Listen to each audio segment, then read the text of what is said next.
pretenciosamente llamada de cultura, va a estar de algún modo, no sé si auspiciada, no sabría decirlo, ser preciso, pero bueno, algo parecido, ¿no? La Asociación Cultural Alborada y la Biblioteca Popular Florentino Meguino, que está allí en 58, 10 y 11, casi al lado del Teatro Ópera, que es un espacio emblemático de nuestra ciudad y donde además funcionó la primera universidad popular.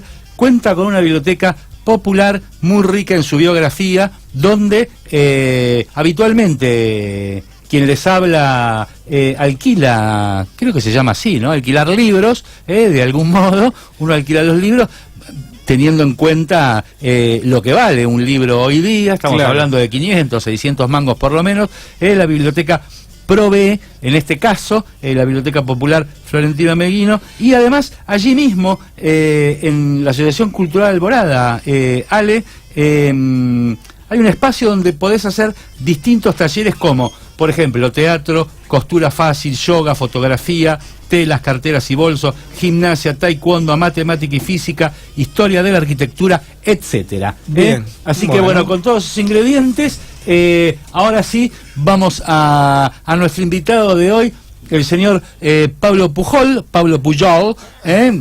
para decirlo en catalán, con una novela que hace muy poquito se ha publicado aquí en la Argentina, llamada Eneas Malherido. Es su segundo trabajo como novelista. El primero fue Cajas Chinas, donde también lo tuvimos aquí charlando y nos estuvo contando un poco, y ahora vamos a darle paso a él para que nos cuente un poco acerca de esta nueva novela que, por el título, es una novela que se trata de una épica, ¿no? Eneas Malherido refiere justamente a la épica de Virgilio, ¿no? Así es. Pablo, ¿cómo estás? Hola, ¿qué tal? Buenas tardes. Bienvenido, Pablo, bienvenido. Muchas gracias. Sí, como decís, el título tiene que ver un poco con la épica latina, en este caso de Virgilio y específicamente de la Eneida, que como todos recuerdan, parte de la caída de Troya, digamos, ¿no? Eneas se escapa de la caída de Troya y cruza el Adriático y termina fundando Roma. Entonces, bueno, tomando eso como figura y como un elemento que aparece en la trama también, desarrollé esta novela que es, como dijiste vos, mi segunda novela, y podría decirse que es de ciencia ficción, digamos. Si hay que definirla de alguna manera, transcurre en el futuro, cercano. Bueno, de eso queríamos hablar, ¿no? Porque no es solo transcurre en el futuro, digamos. Esto me parece que hay como que hay como pecas de humilde, ¿no? Hay toda una cosa mucho más compleja, que es ponelo en evidencia, Nico. No, al contrario, lo que quiero es resaltar el carácter de complejidad que conlleva la novela. Es una novela que se lee muy amenamente, es muy fácil de leer en un sentido, pero al mismo tiempo alberga una complejidad del contenido que tiene que ver con toda una trama que a mí en algún punto me hizo acordar al Humberto Eco del Nombre de la Rosa, por ejemplo, ¿no? Que alguien le dice que dijo que hay, entonces, ¿no? Y en este caso también, ¿no? Es como el editor dijo que el escritor... A ver, contale un poco, Pablo. Bueno, sí, hay, como decís vos, hay una historia marco, una serie de historias marco que transcurren en el presente, digamos, que dan lugar a la sustancia de la ficción que transcurre en el futuro, dentro de 50 o 60 años. Y bueno, en esa historia aparece un escritor que casualmente se llama Pablo Pujol, pero que no soy yo, es un personaje, el narrador, y un editor, bueno, al que le llevan un material que proviene del futuro, digamos. Y ahí empiezan también las referencias o las relaciones con otras obras importantísimas de la ciencia ficción argentina, en este caso puntualmente El Eternauta, la película Invasión, una película de Hugo Santiago, y tantas otras, no solo de acá. Y bueno, este personaje simplemente es el receptor de unas crónicas que provienen Este del futuro. personaje hablamos de Pablo Pujol, ¿no? Exactamente, sí. Vendría a ser una especie de alter ego tuyo. Claro, sí, para simplificarlo le puse el mismo nombre, ¿no? Claro. Recibe unas crónicas del futuro y ahí entonces empieza un poco el tono, o eso da lugar a ese tono épico que vos referías y que es muy importante, y digamos que se narra de manera fragmentaria una invasión, una entrega del país y de la soberanía por parte de los gobiernos de turno dentro de unas décadas, y una invasión que no se termina de saber si es extraterrestre o no, digamos, queda más o menos la duda, y entonces se organiza una resistencia civil clandestina y muy poco numerosa, y digamos, esos personajes que llevan en sí la épica de la resistencia, y se hace referencia a personajes históricos, a Martín, Belgrano, digamos, son los que también llevan a cabo estas crónicas y las envían al pasado, bueno, con intenciones... Las envían al presente, en realidad. Al pasado de ellos. Al pasado, digamos, de ellos, claro. Al presente nuestro, al presente de Pablo Pujol. Claro, exactamente. Y al mismo tiempo, a mí me llamó la atención, hay una serie de personajes que van rotando en la novela, que se van haciendo presentes allí, y que tiene que ver con... son personajes que tienen que ver con un ideario que me imagino que es tu ideario, ¿no? Hay un par de investigadores universitarios, pero también hay tipos laburantes, hay gente de oficio, hay expresidiarios, hay alguien que podría llegar a ser una Nora Cortiñas, una especie así, una mezcla entre Nora Cortiñas, Eve de Bonafini y Estela de Carlotto. Hay todo un ideario de personajes que tiene que ver, y además federales. No es solamente, aunque la acción, o por lo menos el nudo de la acción, transcurra en la ciudad de Buenos Aires, lo que haría un carácter unitario, porteño de la novela. Sí. La novela es mucho más que eso, porque describe paisajes de la Patagonia, paisajes del Delta, paisajes cercanos a Rosario, paisajes en Tucumán, y con toda esta cuestión también vemos ahí no solo un abanico geográfico federal, sino también un abanico de personajes federales. ¿Esto es así, Pablo? Sí, está muy bien leído de tu parte, no solo federales, sino también en el sentido social, ¿no? Y también una multiclase social, claro, ¿no? Porque también hay un bioquímico, ¿no? Un doctor, es decir, que hay, y como decís vos, algunos investigadores universitarios, y hay mucho laburante, incluso el enano, ¿cómo se llama? El enano tremendo, encantador, ¿no? Un tipo incluso hay marginales, ¿no? Porque hay tipos que viven en esas fábricas abandonadas, ahí entre Nueva Pompeya, Parque Patricios, por ahí, ¿no? Claro, exactamente. Una zona degradada de la ciudad de Buenos Aires, además, que justamente 50 años después aparece como muchísimo más degradada, ¿no? Y siempre supuestamente con estos gobiernos neoliberales y de derecha que se han terminado instalando en el poder, y que han llevado justamente a lo que uno podría llamar una especie de entrega total a manos de un supuesto enemigo que viene a colonizar. Claro, ¿no? Un enemigo externo que no importa. En la novela no termina de importar si es Estados Unidos, si es una potencia nueva o si incluso son extraterrestres. Queda esa duda porque realmente no es importante, es una función. Estos gobiernos, como decís vos, que lo que hacen es concentrar la riqueza, ya lo están haciendo, y digamos, llevado eso a un extremo, obviamente la crisis social es inevitable, y además el precio que pagan, y lo pagan con gusto, porque no es con dinero de ellos, es entregar la soberanía, es decir, que también es otra cuestión, digamos, está entregada toda la Patagonia en este momento, en el momento de la ficción, el futuro. Bueno, un poco la ficción es una excusa para reflexionar sobre estas cuestiones. Por un lado, la épica de la resistencia civil, y encontrar, digamos, como decís vos, personajes, territorios, perfiles de gente compatriotas, digamos, que podrían estar dispuestos a resistir, y por otro lado, bueno, reflexionar sobre lo que está pasando y lo que puede pasar en las próximas décadas, qué sé yo. Uno un poco escribe para eso, para preguntarse cosas y, bueno, tal vez encontrar alguna respuesta, o no, por ahí con... Yo los escucho, bueno, yo debo confesar que no leí tu libro, Pablo, pero lo que dice Nico, cuenta esto, los lugares, los personajes, te escucho a vos y digo, bueno, parece periodismo de anticipación, más que una novela, ¿no? Digo, pero ¿cuánto de todo esto, en qué porcentaje tu libro traza la realidad con el personaje que describís? Es decir, si te cruzaste con un personaje similar, en los lugares, si los viviste, y el tema político o social, si es lo que estás viendo que va a pasar, y todo esto conformó ese libro. Sí, más bien estoy viendo que está pasando, ¿no? Ni siquiera hace mucho futurología en el aspecto político y social. Ni siquiera el libro hace mucha futurología.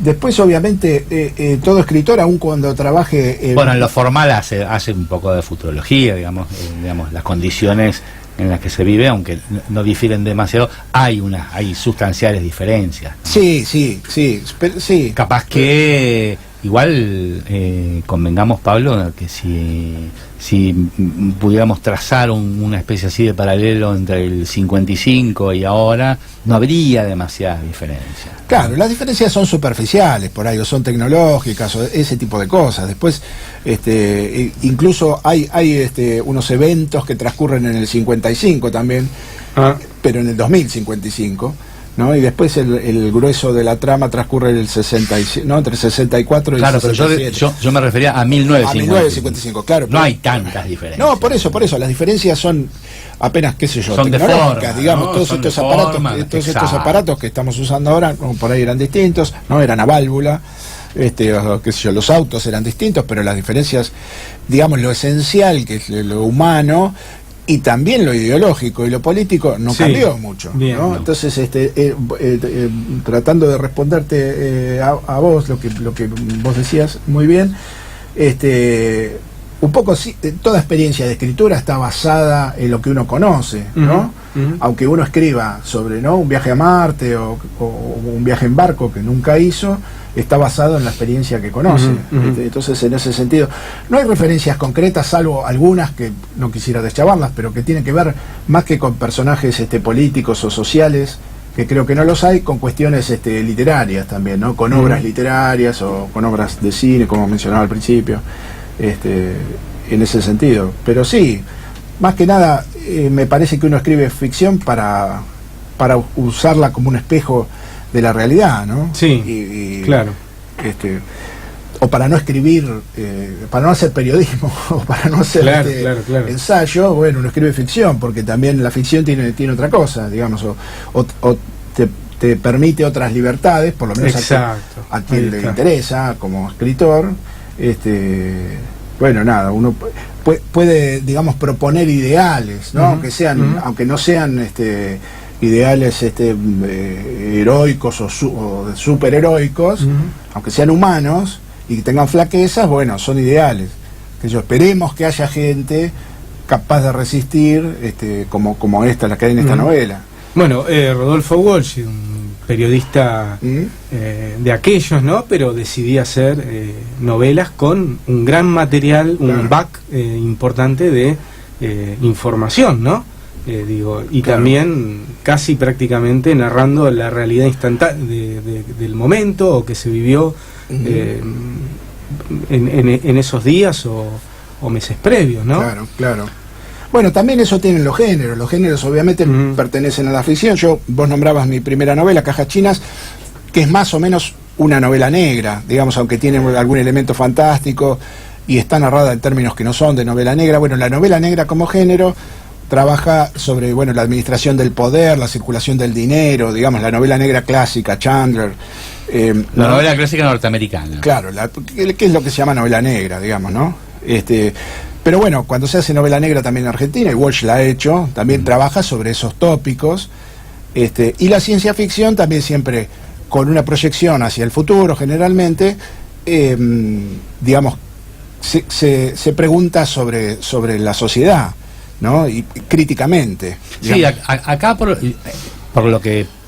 lo que leí, Pablo, si no leí mal, hay más que un intento de copiar o de hacerlo parecido. Me parece que más hay una especie así de homenaje a Westergel, ¿no? A la saga del Eternauta, claro, en este caso. Pero yo quería ir un poco también, para dejar un poco el contenido, ¿no? Lo que tiene que ver con el contenido, para tampoco dar tantas pistas al lector, al futuro lector. Spoilers, como se dice ahora. Claro, spoilers. Claro, no vamos a estar deschavando los finales.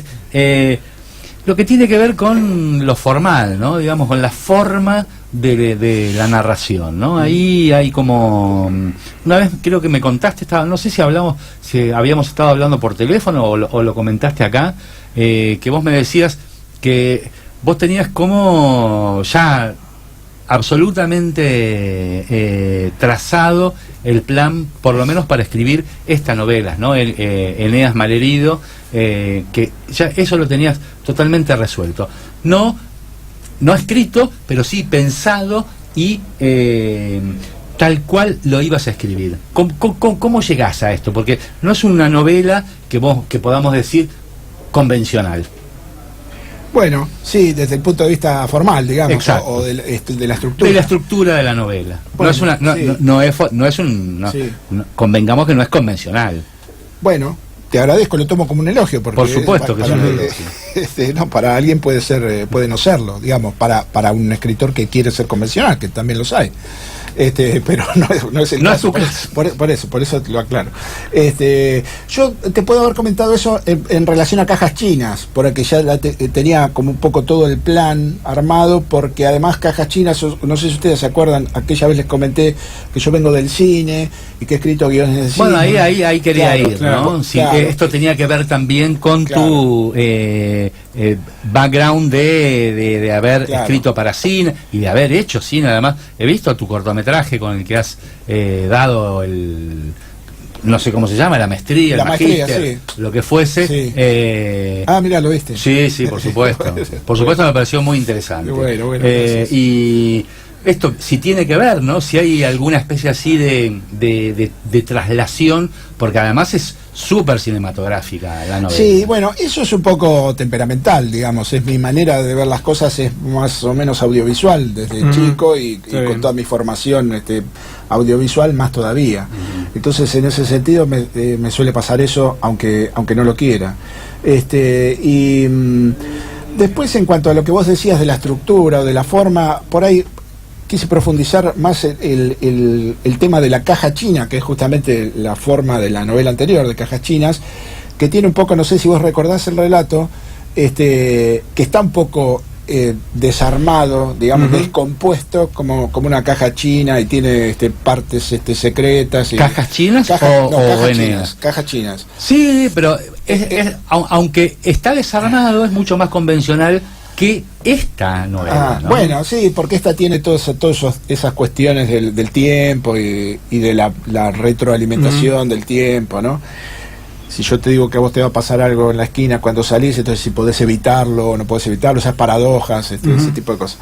Pero bueno, en cuanto al tema de las ficciones que yo escribí para cine, incluso las que no pude filmar, Eneas también parte de un relato breve para un cortometraje que no lo presenté varias veces al Instituto de Cine, no lo pude filmar, que era uno de los relatos. Eneas tiene 11 relatos, además del prólogo y el epílogo. Uno de esos relatos era un guión, digamos, y de ahí partí y empecé a construir también con esta forma medio desarmada el resto de los relatos y el resto de los personajes que no estaban en ese corto, ¿no? Es una manera de aproximarse que tampoco la elijo, es lo que me sale, ¿no? Así que claro. Bueno, para más o menos ir redondeando la entrevista, Pablo, 2 preguntas, a ver si podés responder, que es la primera, ¿hay algún ofrecimiento que tiene que ver con llevar de algún modo al cine esta novela? No, la verdad que todavía no. Esta novela acaba de salir, salió hace 20 días. No. Es decir que, digamos, que tiene muy poca circulación. Ajá. Vos sos uno de los primeros lectores que tiene la novela. Es cierto. Así que, digamos... Para gráfica, porque tiene... eso sí, ¿ves? Bueno, no es un ofrecimiento, pero hubo un lector a quien yo no conozco, Ajá, que compró la novela en una librería, y después el librero me comentó que él le dijo, el lector, que la había leído en una noche, esa misma noche, y que al otro día le había mandado un mensaje a Enrique Breccia, una gloria de la historieta argentina, ¿no? El hijo de Alberto Breccia, que escribió la segunda versión dibujó la segunda versión del Eternauta. Y porque le parecía muy visual y que tenía muchas escenas para dibujar a doble página, en fin. Y le comentó a Enrique Breccia que había encontrado una novela que era muy linda para dibujar, y el tipo le dijo, él vive en Italia hace décadas, cuando vaya a Argentina lo voy a buscar. Bueno, yo le mandé un mensaje ahora para mandársela por correo, todavía no me contestó, pero no es un ofrecimiento, sino que un lector a quien yo no conozco le comentó a Alejo, se le ocurrió esto, y le comentó a Breccia, Enrique Breccia, nada, que es una gloria. Sí, por supuesto. Novelas, historietas, digo, de los 80. Bueno, y la otra, ¿cuándo es la presentación formal de Eneas Malherido? Mirá, la idea es presentarla antes de fin de año, en diciembre, por lo menos en La Plata, que es claro, que es tu lugar. En mi lugar, y Caja China la presentamos también en La Plata. Pero estoy a la espera también de tener lectores, porque... digamos, alguien la tiene que comentar, ¿no? Un par de personas la tienen que comentar. Hay que darle tiempo. Logré alcanzársela a Pablo Capana, no sé si lo conocen, un escritor que es digamos, ha escrito muchos libros sobre ciencia ficción, tipo muy conocido. Él fue el director fundador de la revista Mutantia, la revista El Péndulo, claro. Tipo muy conocido. Y bueno, hace unos días logré alcanzarle un ejemplar. No sé si primero si la leerá, después si le interesará. En fin, estamos en eso. Están en eso. Claro. Bueno, ¿y dónde se puede conseguir Eneas Malherido? ¿En qué librerías aquí en la ciudad de La Plata? Y si hay en Capital también, ¿no? Para nombrar alguna. Bueno, en Capital todavía no cerramos con un distribuidor para que la distribuya bien, digamos. Entonces hay 2 o 3 librerías, una en San Telmo, que se llama Witolda, por Witold Gombrowicz, porque está en el departamento donde vivía Witold Gombrowicz, el escritor polaco argentino. Después en otra librería en Palermo, que es Borges 1975, que está en la calle Borges 1975, y por internet hay un par que la ofrecen, pero porque todavía no se distribuyó. En La Plata, que la distribuimos nosotros, está prácticamente en todas las librerías, obviamente las de cadena, las grandes, esas no, porque no aceptan libros independientes. Claro. Pero después, qué sé yo, en Rayuela, Atenea, todas esas librerías. ¿Citibel? En Citibel Libros también está, es cierto, se consigue. Y también, si no, contactándome a mí por Facebook o qué sé yo qué, se la puedo alcanzar dedicada. Bueno, Pablo, te agradecemos muchísimo que hayas estado aquí. Decinos, ¿algo más querés decir? No, bueno, te agradecemos muchísimo que hayas estado aquí, que te hayas prestado a esta entrevista y que, por supuesto, toda la mer del mundo para Eneas Malherido, una gran novela del escritor platense Pablo Pujol, que ha pasado aquí por Te la debo.